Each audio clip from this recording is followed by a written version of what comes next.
जय हिंद दोस्तों, आप लोगों का एक बार फिर से मिशन लूसेंट टेलीग्राम के यूट्यूब चैनल में स्वागत है। आज हम लोग ज्ञान बिंदु जीएस एकेडमी के द्वारा बिहार पुलिस और बिहार दरोगा के लिए जो प्रैक्टिस सेट लॉन्च किए गए हैं, उस प्रैक्टिस सेट का टेस्ट नंबर 4 का 100 क्वेश्चन को देखेंगे। वीडियो के अंत तक बने रहिएगा। सभी प्रश्न आने वाले परीक्षा के दृष्टिकोण से काफ़ी महत्वपूर्ण होने वाला है।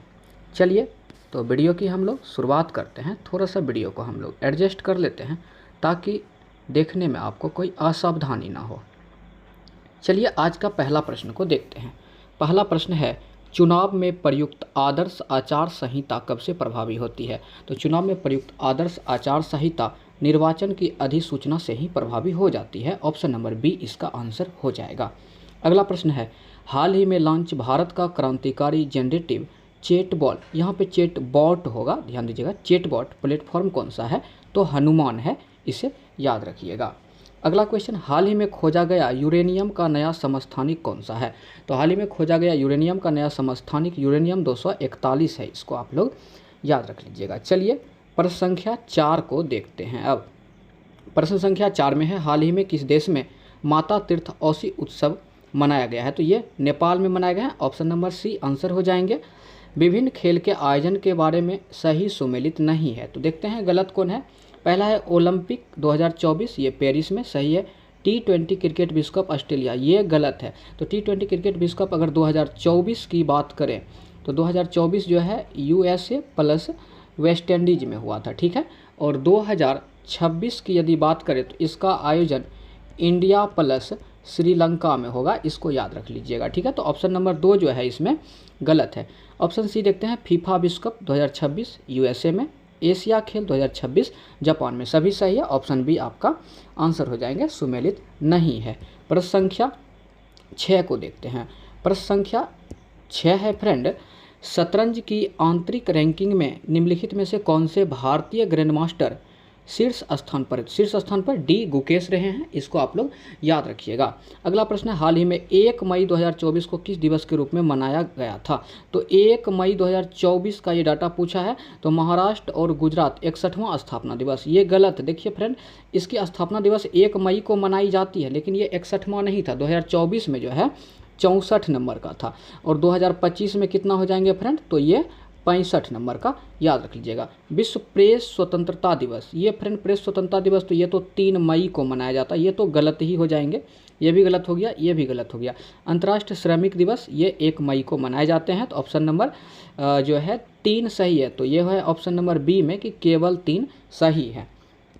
प्रश्न संख्या 8 को देखते हैं। प्रश्न संख्या 8 में है, ड्रोन दीदी योजना किस मंत्रालय की पहल है? तो ड्रोन दीदी योजना जो है किस मंत्रालय की पहल है, ये पूछा गया है। तो ये हो जाएंगे कौशल विकास तथा उद्यमिता मंत्रालय की एक पहल है। ऑप्शन नंबर बी इसका आंसर है।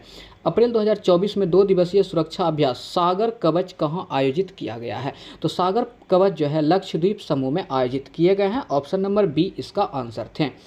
प्रश्न संख्या 10 में है, 16वें वित्त आयोग के संबंध में निम्नलिखित कथन पर विचार करें।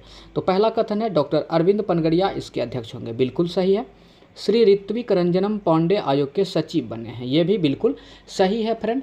अगला है कि 16वें वित्त आयोग अप्रैल 2025 से शुरू होकर 5 साल की अवधि के लिए चलेंगे। नहीं, ये जो है 2026 से शुरू होंगे और 31 तक चलेंगे। तो इसका सही आंसर 1 और 2 है, जो कि ऑप्शन नंबर बी में है।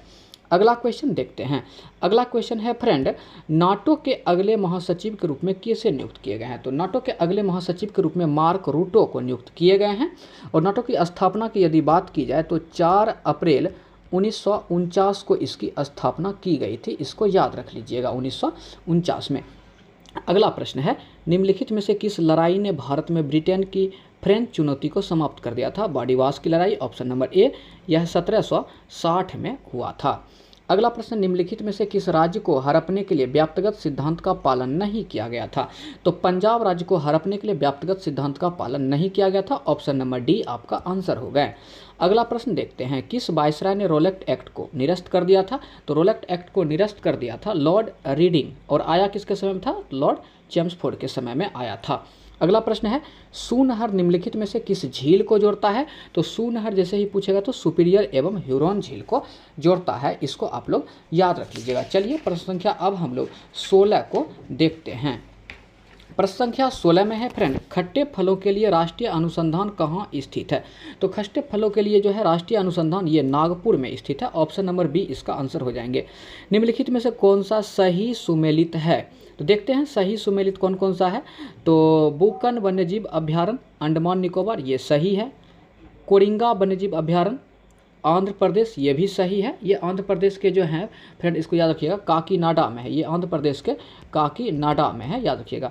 और डिब्रू सैखोवा नेशनल पार्क ये असम में है। और उदयपुर वन्यजीव अभ्यारण्य ये यहाँ पे गलत है, जो कि बिहार में है। उदयपुर वन्यजीव अभ्यारण्य बिहार में है। तो यहाँ देखिए सही पूछा है तो 1, 2 और 3 सही हो जाएगा।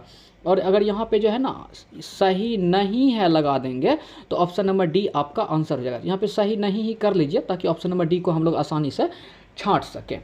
चलिए अगला प्रश्न देखते हैं, प्रश्न संख्या 18। प्रश्न संख्या 18 में निम्नलिखित में से किस काव्य की रचना अर्जुन और भगवान शिव के बीच लड़ाई का कारण है? तो इसका हो जाएगा कीर्तार्जुनीयम, ऑप्शन नंबर डी। इसके लेखक कौन है? कीर्तार्जुनीयम के लेखक भारवी। इसको भी याद रखिएगा, बहुत एग्जाम में पूछा जाता है।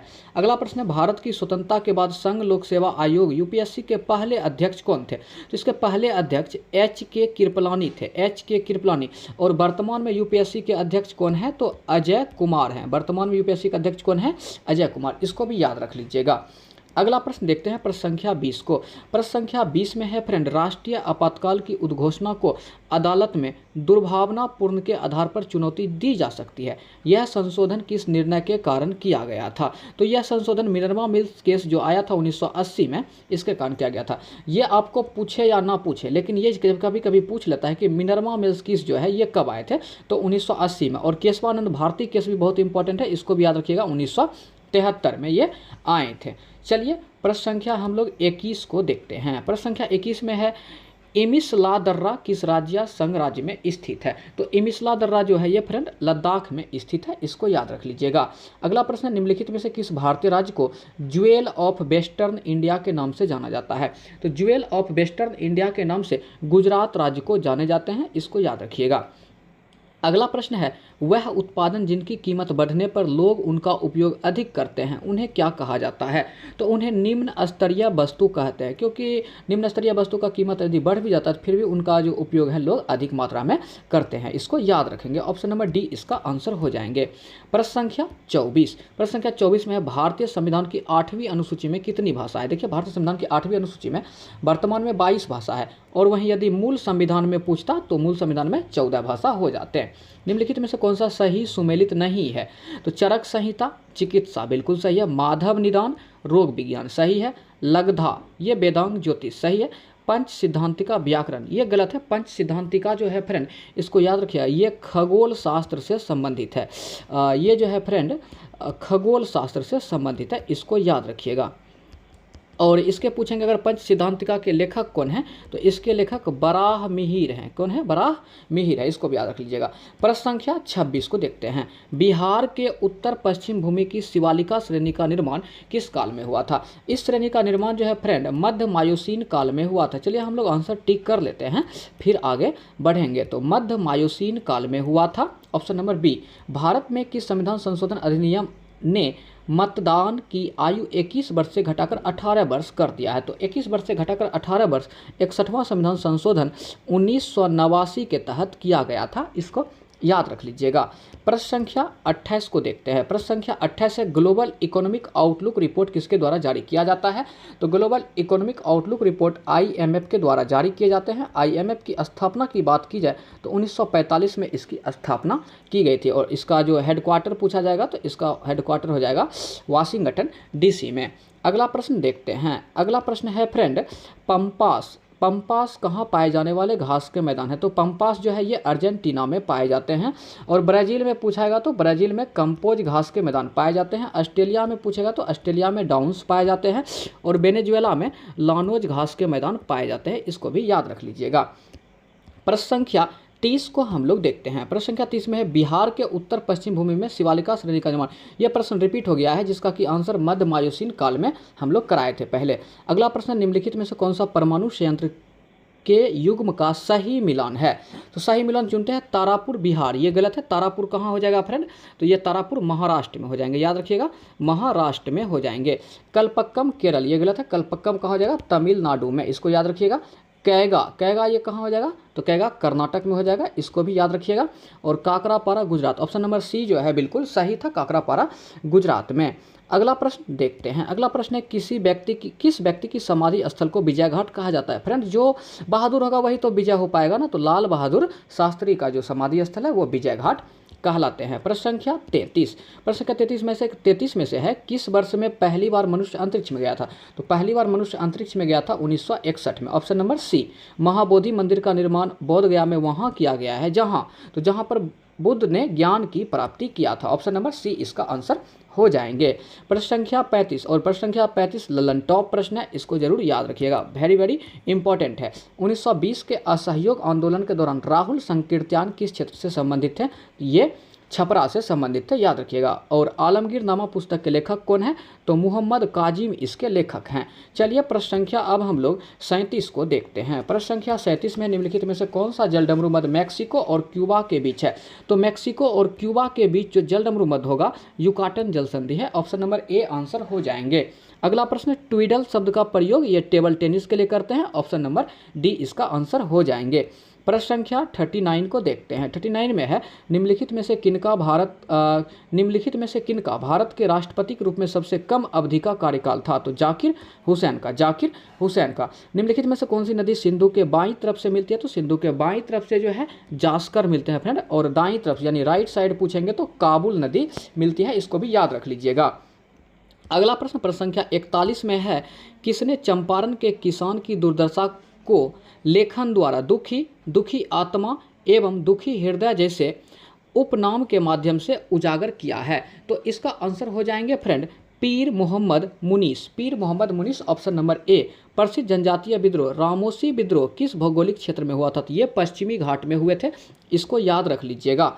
अगला प्रश्न है भारत में सबसे अधिक कॉफी उत्पादन करने वाला राज्य कौन सा है। सबसे अधिक कॉफी उत्पादन करने वाला राज्य कर्नाटक है, आप लोग को पता ही होगा। चलिए आगे बढ़ते हैं, प्रश्न संख्या 44 को देखते हैं। 44 में है काली क्रांति संबंधित है, तो कच्चा तेल के उत्पादन से, ऑप्शन नंबर सी इसका आंसर हो जाएंगे।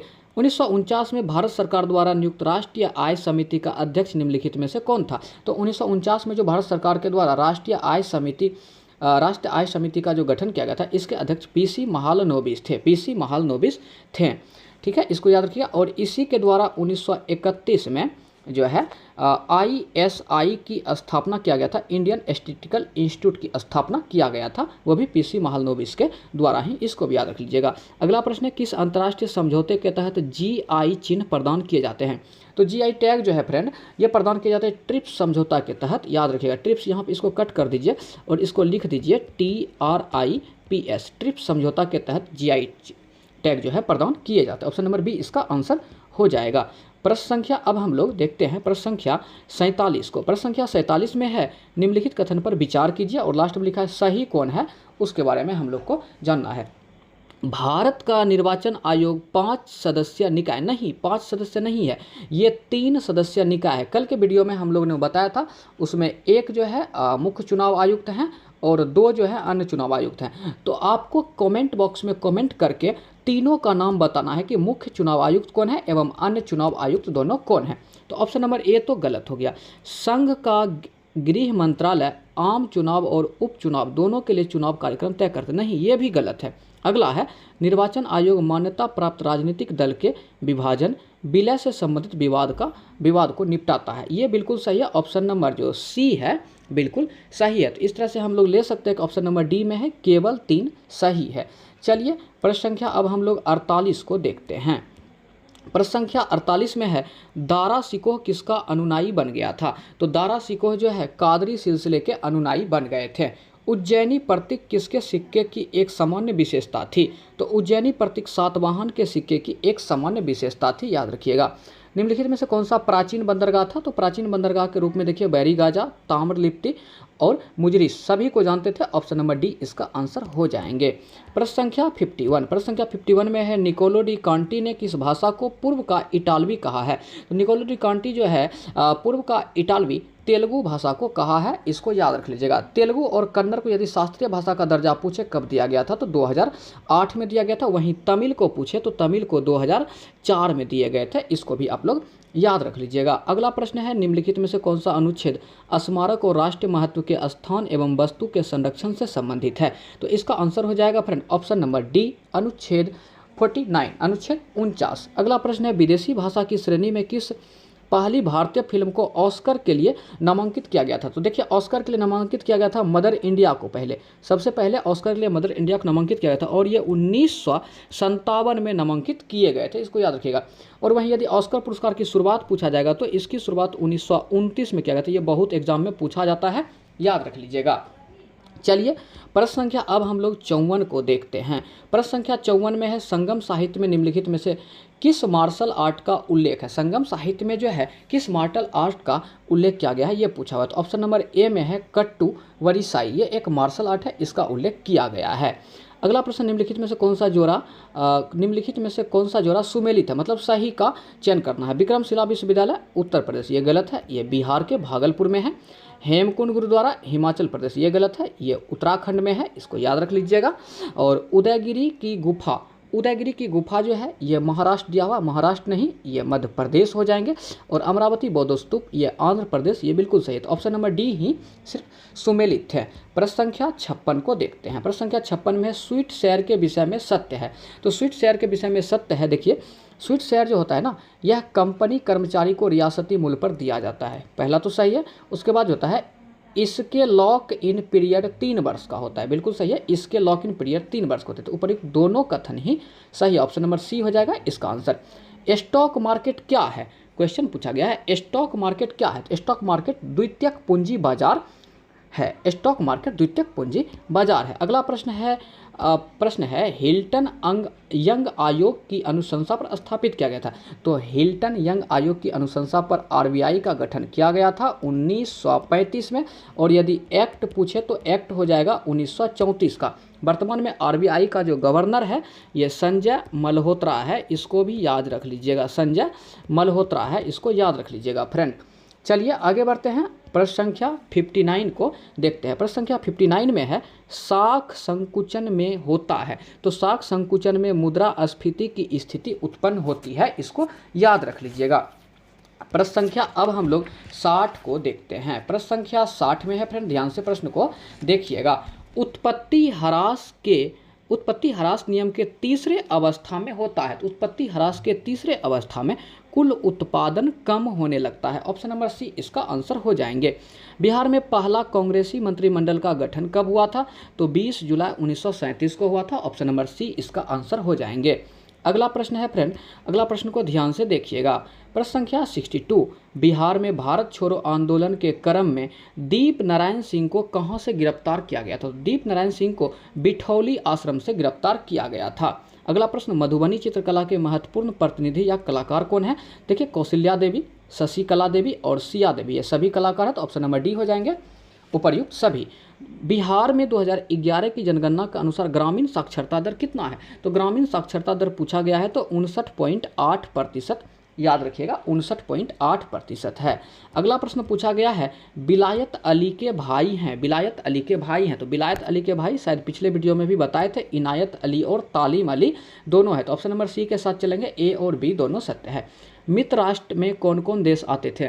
तो मित्र राष्ट्र में जो भी शक्तिशाली देश थे जैसे कि ब्रिटेन, फ्रांस और रूस, ये आते थे। इसके अलावा और सभी जो शक्तिशाली देश नहीं थे उसमें जो है ये लोग धुरी राष्ट्र में आते थे। अगला प्रश्न है बोस्टन की चाय पार्टी की घटना कब हुई थी? तो देखिए बोस्टन टी पार्टी की जो घटना हुई थी ये 1773 में हुआ था, और ये इसका आप जो है ना डेट याद रखिएगा कि 16 दिसंबर को हुआ था, 16 दिसंबर को। और बोस्टन टी पार्टी का जो घटना हुआ था इसके नायक यदि पूछेंगे तो सैमुअल एडम्स थे, इसको भी याद रख लीजिएगा।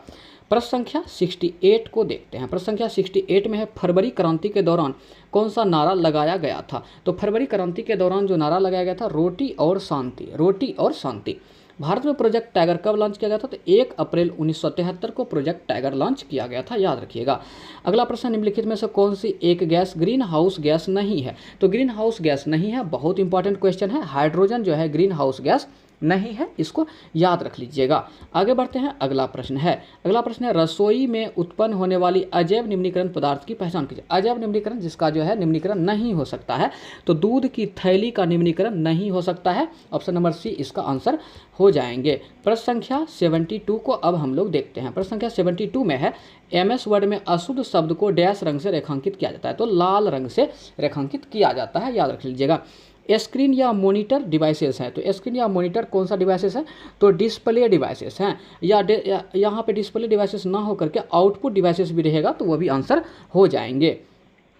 कैश मेमोरी के आकार की अनुमानित सीमा क्या है? तो कैश मेमोरी के आकार की अनुमानित सीमा किलोबाइट या मेगाबाइट में होती है। ऑप्शन नंबर सी इसका आंसर हो जाएंगे। चलिए क्वेश्चन नंबर 75 को देखते हैं। प्रश्न है, बांग्ला त्यौहार भारत के निम्नलिखित में से किस राज्य में मनाया जाता है? तो बांग्ला मेघालय में मनाए जाते हैं, इसको भी आप लोग याद रख लीजिएगा। और पूछेंगे लाहो त्यौहार कहाँ मनाया जाता है? तो ये भी मेघालय में मनाए जाते हैं। और बीसू पूछेंगे, बीसू कहाँ मनाया जाता है? तो बीसू केरल में मनाए जाते हैं, इसको याद रखिएगा। और पुथुंडू उत्सव यदि पूछेंगे तो ये कहाँ मनाए जाते हैं? तो ये भी तमिलनाडु में मनाए जाते हैं। उसके अलावा अगर आपसे पूछेंगे झिझिया, ये कहाँ मनाए? तो ये बिहार का एक लोक नृत्य है। अगला प्रश्न देखते हैं, प्रश्न संख्या 76, सप्तरथ मंदिर कहाँ अवस्थित है? तो सप्तरथ मंदिर जो है फ्रेंड ये महाबलीपुरम में अवस्थित है। अगला प्रश्न, दीपिका रेड्डी का संबंध निम्नलिखित में से किस शास्त्रीय नृत्य से है? तो दीपिका रेड्डी का संबंध कुचिपुड़ी शास्त्रीय नृत्य से है। और कुचिपुड़ी कहाँ का शास्त्रीय नृत्य है? तो ये आंध्र प्रदेश का हो जाएंगे। सत्रिया असम का हो जाएंगे। कथक उत्तर भारत का हो जाएंगे, नॉर्थ इंडिया का। और मणिपुरी खुद मणिपुर का हो जाएंगे। और यहाँ से याद रखिएगा, मणिपुरी लोकनृत्य किस भगवान को समर्पित है? तो ये कृष्ण देवता को समर्पित है, याद रख लीजिएगा।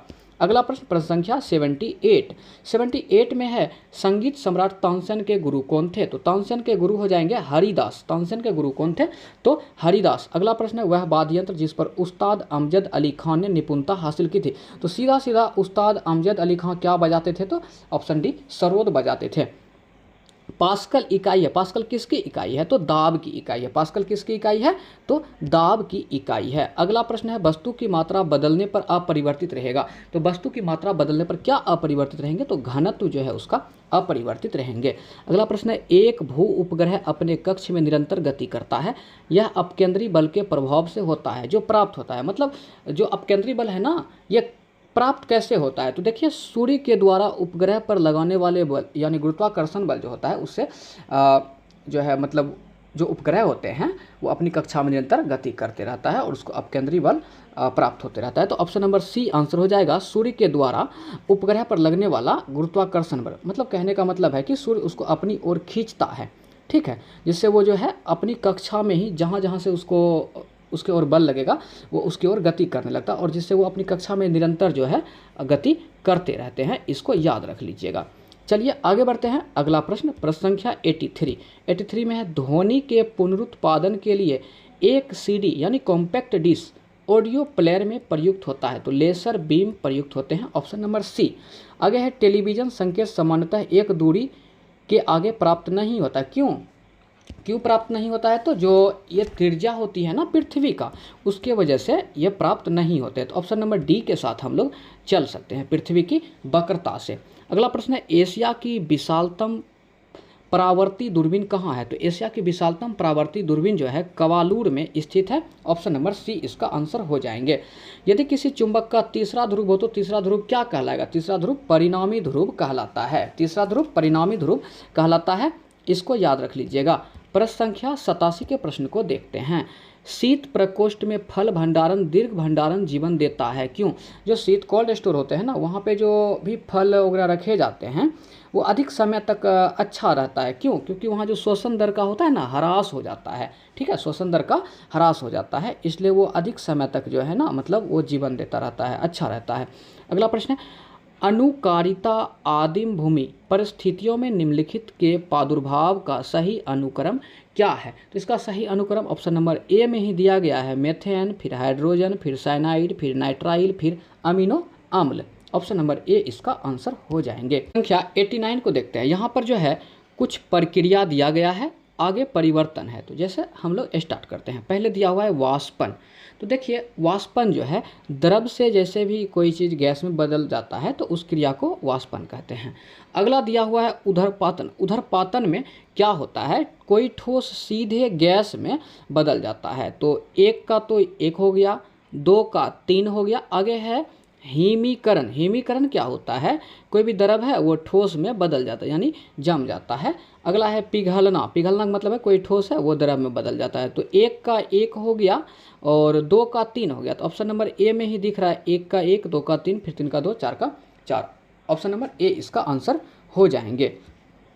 प्रश्न संख्या 90 को देखते हैं। फोटोग्राफी में प्रयुक्त होने वाला हाइपोबिलियन जलीय विलयन है। तो ये फोटोग्राफी में प्रयुक्त होता है ना हाइपोबिलियन, वह किसका एक जलीय विलयन है। तो सोडियम थायोसल्फेट का एक जलीय विलयन है। आगे निम्नलिखित में से कौन सा कण अस्थायी, तो अस्थायी कण न्यूट्रिनो होता है, इसको याद रख लीजिएगा। अगला प्रश्न, कौन सी अक्रिय गैस यौगिक बना सकती है। तो अक्रिय गैस यौगिक कौन बनाएगा, तो जिनोन, स्ट्रेंजर गैस जिसको बोलते हैं, जिनोन जो है ये यौगिक बना सकता है। अगला प्रश्न 93 नंबर प्रश्न है, किस अवस्था में सेंट्रोसोम विभाजित होता है। तो ये एनाफेज अवस्था में विभाजित हो जाते हैं। कौन सा पशु ऊतक नहीं है, तो पशु ऊतक जो है दृढ़ ऊतक नहीं है, इसको याद रख लीजिएगा। ये एक पादप ऊतक का उदाहरण है। अगला प्रश्न है, बीसीजी का टीका किसके लिए लगाया जाता है। तो ये टीबी के लिए लगाए जाते हैं। चलिए हम लोग आंसर को टिक कर लेते हैं। 95 का हो जाएगा ऑप्शन नंबर बी, क्षय रोग के लिए। आहार में मौजूद वसा छोटी आंत में बड़ी गोलिकाएं क्यों बनाते हैं। तो बड़ी गोलिकाएं क्यों बनाते हैं, क्योंकि वसा आमाशय में उत्पन्न जलयुक्त कर्दम के साथ अच्छी तरह से मिश्रित नहीं हो पाते हैं। इसको याद रखेंगे, ऑप्शन नंबर बी इसका आंसर हो जाएंगे। 97 नंबर में है, यूरिया किसके द्वारा रक्त में पृथक किया जाता है। तो यूरिया जो है गुर्दा के द्वारा रक्त में पृथक किए जाते हैं। अगला प्रश्न, विटामिन्स क्या होता है। तो विटामिन्स एक कार्बनिक यौगिक है, इसको याद रखेंगे। आगे है, गर्भाशय में भ्रूण को पोषण प्रदान करने वाला ऊतक, पिछले वीडियो में भी हम लोग बताए थे, प्लेसेंटा अपरा या गर्भनाल इसको बोलते हैं। प्रश्न संख्या 100 में है, एड्स का विषाणु शरीर में किसको नष्ट कर देता है। तो एड्स का विषाणु शरीर में प्रतिरक्षा तंत्र को नष्ट कर देते हैं। तो फ्रेंड ये 100 प्रश्न यहाँ पर पूरे होते हैं। यदि आपको हमारा सेशन अच्छा लगता हो तो एक लाइक अवश्य करें। यदि अभी तक आप हमारे चैनल्स पर नए हैं तो चैनल को सब्सक्राइब कीजिए, बेल आइकन्स को जरूर बजाइए ताकि अगला वीडियो जैसे ही हम अपलोड करें तो वह सबसे पहले आप तक पहुँचे। और हाँ, इसका टेस्ट देना ना भूलें। धन्यवाद।